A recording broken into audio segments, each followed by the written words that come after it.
Welcome to the SaaS AdLab podcast, where we bring to you the stories of SaaS founders, entrepreneurs, and CEOs. My name is Luis. I'm the owner and founder of Fantôm Agency, a digital marketing agency specializing in scaling SaaS companies. And today I have the pleasure of interviewing Aazar. He's the head of growth over at UserPilot. Welcome, Aazar. It's a pleasure having you. I know we've talked about this, in the past for a couple of times, and we finally made it happen, which is very, very, exciting. And I did want to mention before letting Aazar give a little bit of intro, he's allowing people to use a discount code. It's going to be Fantôm at UserPilot or Fantom-userpilot. What do you want to do for that? 10%, 50%? 10%, yeah. 10%. So 10% off. And why don't you just tell us a little bit more about yourself, Aazar?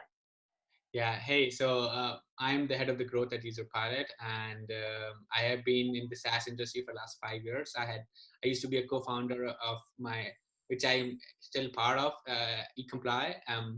And I've been in the industry, helped a couple of Silicon Valley startup as well. And doing this SaaS business for 5 years and really happy about it. What do you like most about it?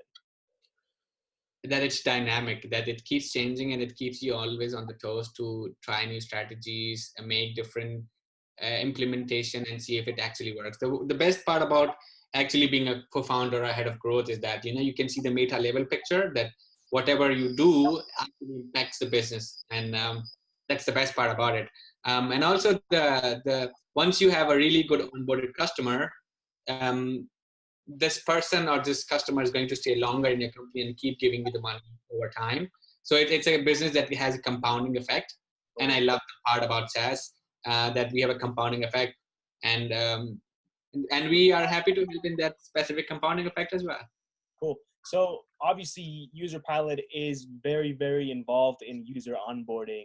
And so why don't you tell us a little bit more about, your thoughts on user onboarding? Why is it important? Why should people invest money in it? And what's kind of like, let's say they don't do so, like if they don't start, even if it's not with UserPilot, right? If they don't do user onboarding, what is it that essentially they're missing out on? Yeah, I mean, we can talk hours on this topic. I will just start first with why people should use user onboarding. So it directly impacts your MRR. According to ProfitWell, the number, if you onboard user correctly, the number is much higher. That's one thing. The trial to paid conversion gets better. Today, I just had a case study with one of my customers, and we were just looking at the numbers together, and we increased their conversion rate from 21% to 28% just by activating the users more. And we also increased the number from users who were, initially it was a smaller number, and now 50% of the customers are activated properly in their app. And so these numbers eventually impact your MRR and long-term revenue, and that's why you should do it. So activation and free trial conversion or freemium conversion, and also just you don't have to code anymore these things, right? So there's a no-code movement, and UserPilot is part of it, because once you install the app, you can actually build everything on your own, and you save a lot of dev cost. People have to build it anyway. Either somebody's building through jQuery or they're building through HubSpot, and so they're already making efforts, and you don't have to make those efforts anymore. And time to actually growth is higher, so you can implement faster, test faster, and move faster. And that's what currently is the SaaS is all about in 2019: build quicker, validate, and move faster. And so we are part of that. These are the reasons why you should use UserPilot. People who are not doing using user onboarding software, I think a lot of SaaS companies, it actually depends on how complicated your software is. And for an early stage company, they might not need onboarding software. They first need to find a product market fit. But companies that have more than 5-10 buttons on their dashboard, they need to get the user's attention. And that's the most important part. Facebook and other advertisers pay so much money to have users' attention, and we take for granted. So that's why you need to take that in place when you're actually taking them from zero to that actually dreamland where they will do crazy stuff with your app and they become the power user. And I think a lot of initial stage companies, they can still do whatever they can save money on, but as you scale and you want to grow from 100 to 1,000 to 10,000 users, you might want to actually implement this and get better. So what people don't do these days, and that I'm telling you already because this is the secret out there, And I think a lot of companies don't do that. And I'm just consulting one of the companies that is in SaaS for the last 3-4 years. Okay. And this person is not a new person. I'm not going to give their name, but I'm consulting them. And I recently realized that they have just simple email onboarding through intercom, and there is no custom event involved. What does custom event actually means? What happens is that if the user has done X, for example, you show them Y in app. Okay. So for example, if you open a Gmail account, you create a first compose email and you send the first email. Sending the first email is a custom event. Okay. And if the person has done that actual event, then you show them, hey, you can also use snooze button. You can also send it later, you know. So there are a lot of other features that Gmail makes it very powerful. You can add your signature, for example, right? And these are custom events that are not being added in the journey of that specific SaaS company.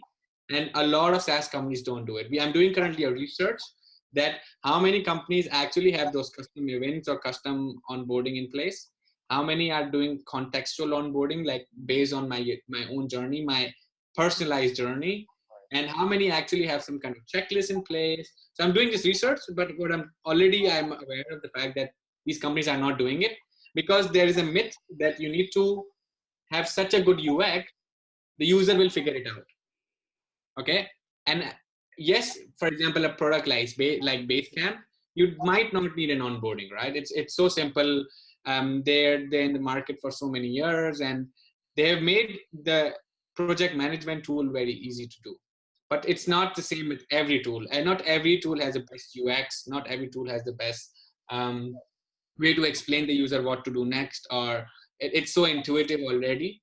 So that's where you need to come in the place and actually use the tool like UserPilot to go ahead and try to be very intelligent inside the app to actually grow your free trial conversion and then improve retention as well at the same time. So that's one thing that people don't do. The second thing people do and do a lot and shouldn't do is having friction, right? So there's a stat out there. You can Google it as well. I will send you the link in the show notes as well. That people add so many fields and forms, and adding those fields and forms just reduces your actually conversion towards actually using the main app, the activation point. They don't do that. So reducing the field, especially when you are a very easy to use app, reducing the confirmation email and then making it that optional really improves your conversion because the user has to go back to the other screen and come back. Imagine, for example, if you are, let's say, taking a train, right? So first you have to get out of the house, then you have to go to another train and go to a specific station, and then buy a ticket, and then go to a train station. Imagine now an app can do that by me sitting at home, and I just have to reach to that train directly. So the number of steps have reduced, right? As a user, as a user of that train. This is what the SaaS companies are not doing. They're not reducing the steps. Also, they don't know what the activation is, like what exactly the activation points are. They say, hey, please fill the form here, add the company information here, add the credit card here, send it to your teammate or share it with your friends. These are bad practices. Good practices are that you whatever you promise on your app and directly take them to the specific thing they want to do, like to dreamland. And that dreamland could be creating the first email, sending a campaign, publishing a landing page button. I don't know, a lot of things that could be based on your own SaaS, and that they don't do it. And I think this is what I'm learning with time. And I'm about to create a user onboarding best practices article as well. And these are things that users have to do. And I think now the checklist is kind of becoming a norm as well. So adding a checklist tells the user not to click on those 12 buttons, only click on these 3 buttons that are important. And so that's where UserPilot also helps. And so that this is completely becoming a norm. And I think more and more people will adopt. And these are things that usually SaaS don't do. And we have to advise them that they should start using this. Totally. Now, you did mention a couple of things that I wanted to transition in there, but I didn't want to interrupt you since you were just dropping value on top of value. But essentially, you mentioned obviously like, when you start to scale, it's when you start to like use these things, because the way I see it, right, if you're a startup that's bootstrapped, you don't necessarily have the cash or the users to even onboard to need something like User Pilot, right? So what is the sweet spot as far as like the number of customers you'd probably want your clients to have in order to actually use User Pilot? Yeah, that's a very good question. So I'm coming to a conclusion. Once you have at least 100 users or paid users, you can start thinking about it, because then you know how the process works, and then you can scale it. I have the same philosophy for email as well. If you don't have 100 users, you can actually do the onboarding. Other than initial onboarding emails, like you send them based on days and stuff. You can also do that manually by looking at their account and then going and reaching out to them later on. But I think 100 number is a good sweet spot where you say, hey, now I know how to sell. Let me think about how to actually scale it. Maybe they have not found a product market fit, but at least they know how to sell and how to make it a repeatable process. Totally. And now, secondly, I think it also depends on what industry the SaaS company is in. Mostly because of the barrier, I guess, of information from an older generation that isn't necessarily tech savvy, to having the younger generation, which is just spending time on the computer all day, on applications, and they're just used to like messing around themselves. So how do you kind of identify that, whether or not you actually need an onboarding tool like User Pilot? So the one thing that you will actually see is that this is what my customer come and tell me, that they see abysmal conversion rate from free trial to paid. Mm-hmm. They see the user are not utilizing the app as they should be. They see that it's too much of work sending them manual emails and onboarding them personally. So when it gets too much, you will know that you need a pilot. Mm-hmm. And either you hire 10 salespeople, or you who go in, look at the email and look at the account and look at what the user has done, and then reach out to them specifically and then show them those specific onboarding calls. You will have too many onboarding calls instead of like a prolific or useful calls out there. And then you will think, okay, maybe I can scale this in a certain way. So you will realize that. I think the SaaS founders are so tech savvy and so smart. They know when they actually need something like this to actually scale it. So, and I would just say, when it becomes too much, you will know what to do next. Mm-hmm. Awesome. Now, you did mention before we actually hopped into the podcast a couple of different things that were working really well for you, right? User Pilot's growing at a tremendous rate. So why don't you just give us a little bit of insight on what it is exactly, that it is actually working in order to generate more customers for User Pilot? Yeah, I will give you enough so that my competitors don't know. But one thing that really works and it's out there, if you just look at my Quora account, what I'm doing is there was this app called Find Better Questions on Product Hunt. I just downloaded it, and I tried to find questions that have my SaaS related question, for example, user onboarding, product adoption, product management, customer success. I started answering those questions, and I'm about to make a blog about it anyway, but that's what I'm trying to share, is that when these questions have high views and low number of answers, you have an opportunity that is an interested person looking at your question and wanting to solve the problem which is related to your product. Mm-hmm. So what I did was simply, initially, at least in the beginning, I just went ahead and answered those questions. And then what I did was I wrote Quora is equals to something with User Pilot or semicolons user onboarding. And I tried to find out off-page Quora questions that I haven't answered as well, which are ranking on SEO. Mm-hmm. So I just answered those. And what I did was, inside those articles, inside those questions, I wrote them in a way that it actually helps the user, and also if I have written a blog about it, I give it in the footnotes. So if you want to read more about it, they can read here about it, but they can have complete content for free, look at and solve the problem. And then right now in 2019, the internet marketing is all about the user and not about you. So I made it about the user and the brand experience that they can actually go and solve the problem.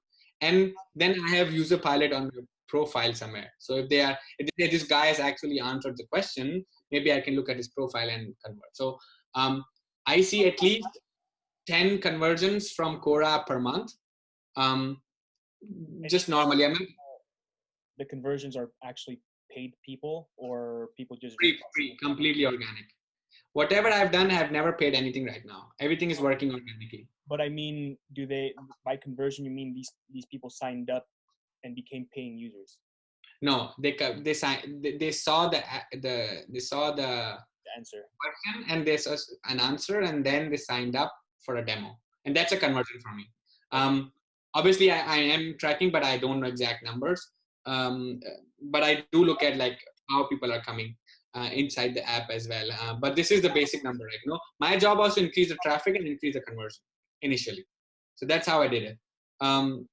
Also, now what I do is whenever I write a blog, I try to find similar questions these days, and either I answer them or I myself create an anonymous question and then answer that question as well. And on top of that, I ask my friends and my network to like it and upvote it, so it automatically gets into the digest for people who are interested in that specific topic. Okay. And this way it also gets a lot of conversion as well. A lot of people looking at my post and looking at those things. I even answered, so one of my competitors is WalkMe.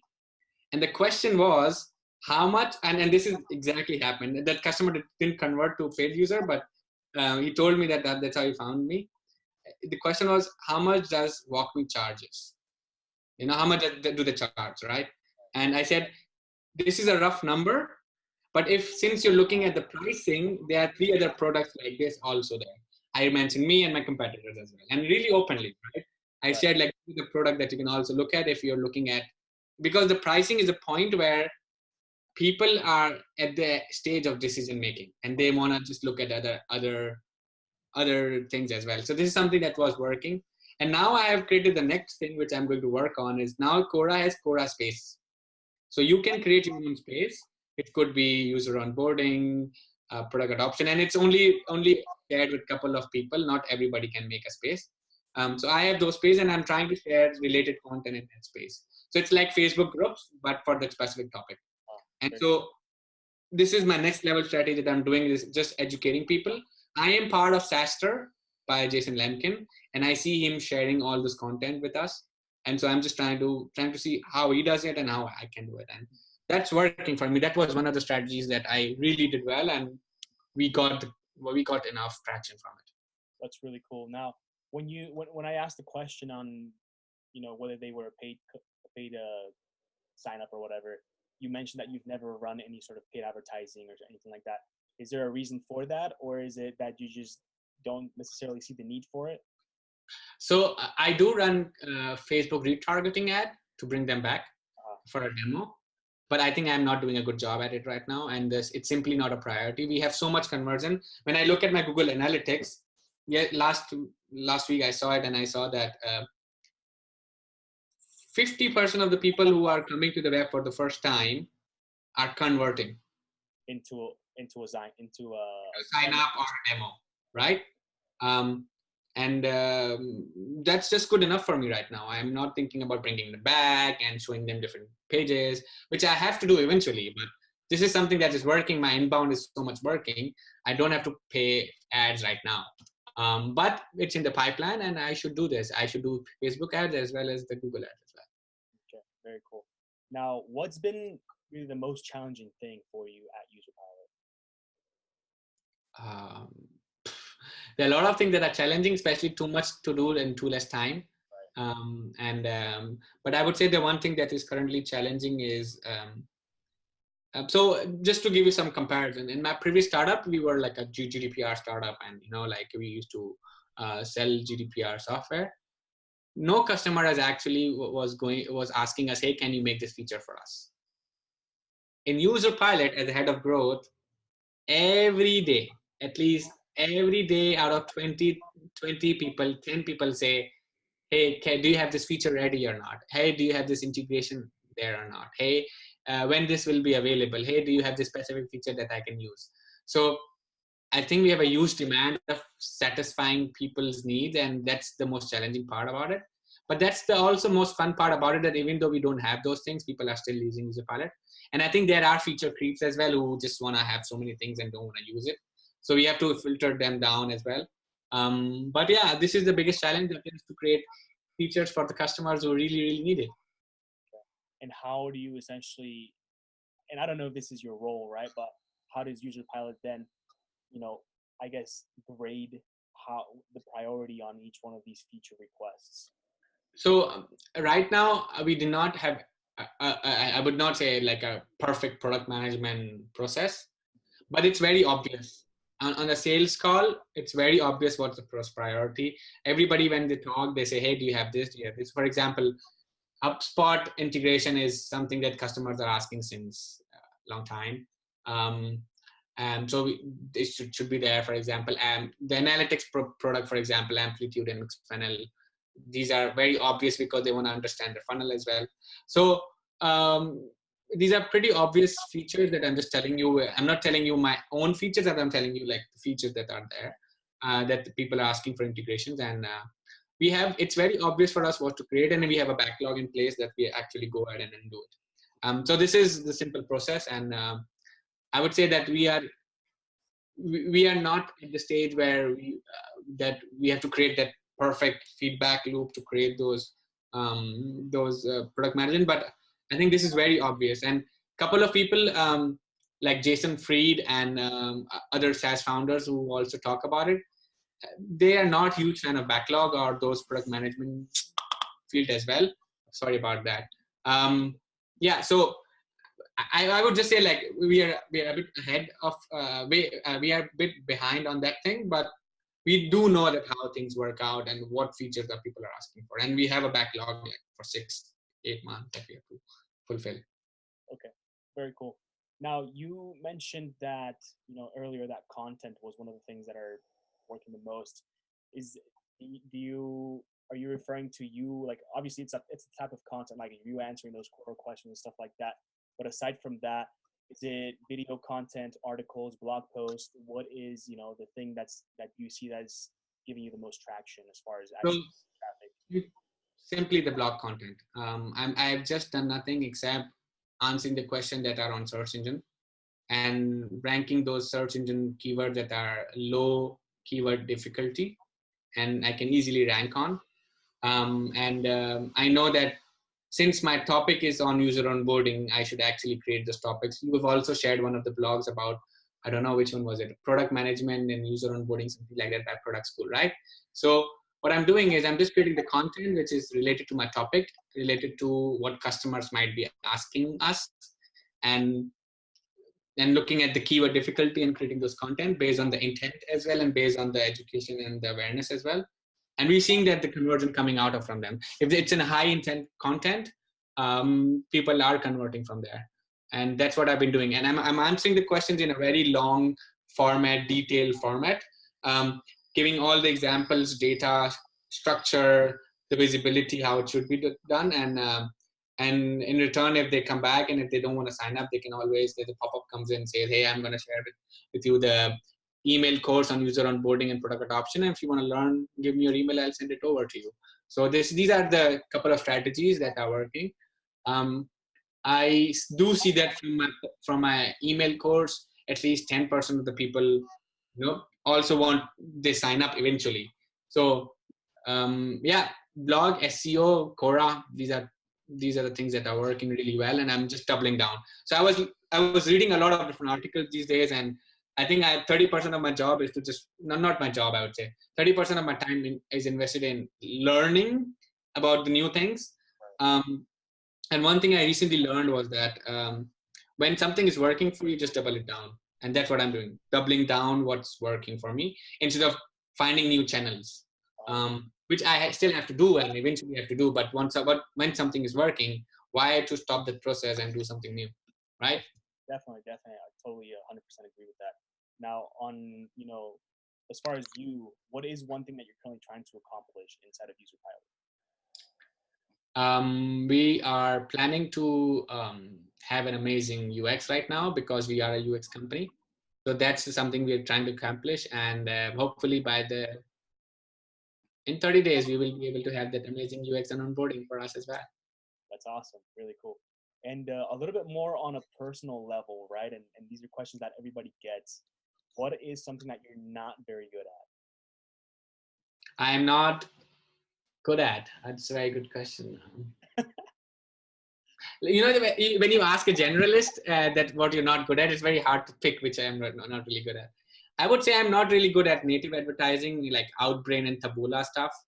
That I should still be good at because people are promoting that and they're working out. This is also working for a couple of people, and so I think I'm not good at that, and I would want to learn it.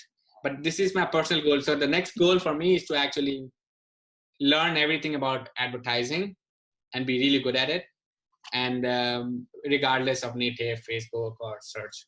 But I think I have the hang of it. I've tried it, and I would say native advertising, especially banner ads and retargeting ads, would be my weakness, and that I want to improve.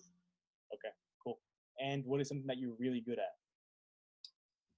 I came out as a salesperson. I started my career as a salesperson. So if you give me a brand right now and tell me to sell it, I will sell it. Very cool. That's awesome. That's a really good skill to have, and it's a skill that pretty much any company you go to will value, right? Yeah, I mean, I have to be honest. Sometimes I kind of question myself: am I a good marketer or a good salesperson? And usually, a growth hack guy is a T-shaped marketer, right? He's a T-shaped marketer, and the one thing that is missing in that growth hacker or growth marketer is that there's no salesperson in there. And I think there has to be a new category that guys who have been into sales and became a growth marketers. So I think I have to create this new category for all the people who came from sales category. And so this is something that we should definitely do it. Let's do it right now. What do we want to call it? Okay. It's very hard actually. I would rather say I would say growth sales hacker. Growth sales hacker. I like it. 6. Yeah. It's different, usually there's growth marketer, there's a growth hacker, but there's no growth sales hacker. What about just sales hacker? Well, sales hackers are already there. Sales hackers are somebody who are not who are just into SDR, AE, and head of the sales role, right? But growth sales hacker are somebody who are focused on growth and are also can do demos, can become SDR, can become AE, can become VP of sales as well. And so I think people who are really good salespeople, they can be really good marketers. Yeah. But a really good marketer cannot be a good salesperson. Because for a marketer, it's all reactive. He has to do something to come in back. But for a salesperson, he just has to go out in the market and hunt, and he will get it. Yeah. So that's how I see it. Good insight. Cool. And we're getting close to the end here. And the last couple questions. What is your favorite SaaS company? Like the one that you find yourself looking at and you see what they're doing and you're like, I wish I could do that. Like they're doing everything I want to do essentially. Yeah. So my favorite SaaS company is actually Drift, and it's great. I would say that their product is not as great as their marketing. But their marketing is amazing. I keep quoting Dave Gavehart. I think he should give me a medal for being the biggest fan and writing about all the blogs about what he shares on LinkedIn. Yeah. Drift has the best marketing and best way to approach growth and sales. And I hope someday we can. So just to give you an understanding, when we share about user onboarding, when we share about product adoption, we do share a lot of Drift examples as well.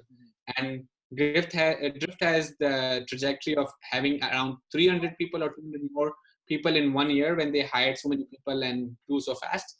Right. and that would be the ideal case for user pilot if I have to. This is something I dream of, and happens or not doesn't matter. But like one company that does a really good job in marketing and selling and making their customers feel great is Drift. Okay, very cool. Well, I think we should definitely get his attention, and so when we post this, we'll make sure that we tag him, and hopefully he can see that. So that'll be cool to see what he has to say about it. Well, he's on vacation these days. I have actually created a user onboarding teardown on Drift, and he hasn't responded to that. So the whole Drift team is my friend, except Dave Gebhardt. So I have to wait for it if he responds to that. Yeah, cool. Well, hopefully we get that response from him. Like I said, we'll tag him on here, say like, hey, we dropped a couple of notes on here for you, and I think he'll definitely check it out. So that'll be cool. And Yeah. where can people find you online, Aazar? So I'm kind of helping other startups at the same time. So you can just Google me, aazarshad.com. So I have my own website as well. But that's something that's just kind of a hobby, but not a kind of a full-time thing. It just I like helping other startups as SaaS companies. But they can find me on LinkedIn. Just find Aazar Aazar Ali. You'll find me. At Twitter, Aazar Shad. Feel free to reach out. Happy to help people out with onboarding, without onboarding, growth, UX, anything which comes in these topics, or sales even, to help you out, because I've done this before, and now I have a hang of it. Very cool. Awesome. So there you have it. If you want to reach out to Aazar, he gave you all the info. We'll post it on the description also. And Aazar, last question. Do you have any questions for me? Well, I would just love to understand how SaaS AdLab thinks about onboarding, because I have seen that you guys are promoting user onboarding as well. And if you are, have you helped somebody out as well? To be honest, that's not one of our focuses. We do, in a way, use paid advertising to help user onboarding, and we can definitely have a different conversation on that. But, you know, since we focus on paid advertising and you're driving massive amounts of traffic to all these, SaaS company websites and all these things, there's very little use for all that traffic and all those signups if you're not able to actually retain them. So one of the reasons why we push user onboarding so much is because of that same reason, right? Like, if you're going to be spending money on getting traffic to your website and actually getting people to sign up, you want to make sure that they're able to have the best experience possible when they actually do so. So that's I guess the short answer for that, right? Yeah, makes sense. And why did you start this podcast? I started the podcast to meet with people like you, to learn more. I'm very passionate about the industry, and I to be honest, I didn't necessarily know how I was going to get in front of people, and I figured, if I create a podcast and I give them an ability to, one, showcase their product, and secondly, like, be able to share their stories and what they're doing, and different things, and essentially help other people out in the same place, then that's a way to kind of bring them in to want to provide that sort of value to others. Cool, makes sense. It's a good strategy, actually. Yeah, it's been great so far. So thank you, Aazar, again so much for the interview. I know it's late for you over in Germany, but I appreciate your time of the day to be on here with me. I think you gave a lot of really valuable information, so people will be able to get a lot of answers to questions on here. And if not, you'll probably see an anonymous question somewhere in Quora that Aazar will answer. Cool. All right. Cool. Thanks, man. Thank you. Happy to be here. And we'll see you around, Aazar. Indeed. We'll see you around.